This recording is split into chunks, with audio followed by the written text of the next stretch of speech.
Peringatan kelahiran pemimpin besar Nabi Muhammad SAW pada setiap tahunnya yang ditandai dengan Maulid dirayakan dengan cara tersendiri oleh segenap umat muslim di seluruh dunia atau sesuai dengan budaya masing-masing tempat, tak terkecuali umat muslim di Indonesia. Di Provinsi Aceh tampil beda, di mana sekitar sebulan menjelang perayaan Maulid, meriahnya sudah terasa. Suara-suara lantunan selawat atau syair tentang sejarah baginda Rasulullah SAW pun mulai bergema dari menasa, surau, balai-balai pengajian atau pesantren-pesantren siang maupun malam. Ini merupakan suara pelatihan zikir Maulid atau populer dengan disebut masyarakat Aceh dengan dike.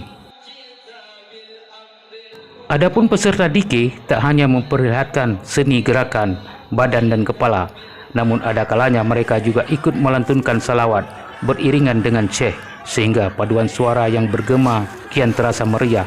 Kebanyakan dari peserta merupakan anak-anak di bawah umur dengan wajah yang masih imut dan gesit. Mereka tampak serius berlatih. Ini merupakan latihan rutin yang digelar setiap menjelang perayaan Maulid Nabi Muhammad SAW. Untuk tampil maksimal, nantinya pada acara Maulid digelar latihan dike siang dan malam atau pada waktu tertentu. Peserta dike merupakan anak laki-laki berusia 8 hingga 15 tahun, meski ada juga diperagakan oleh laki-laki dewasa.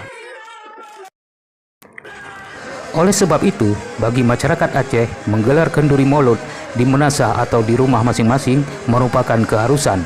Tak heran bila masyarakat di Aceh yang konon kawasan pertama agama Islam masuk ke Indonesia tersebut sangat antusias menyambut hari kelahiran Nabi Muhammad SAW, mulai dari menggelar dike sampai kenduri Maulid dan mengundang seluruh warga sekampung atau warga sekitar.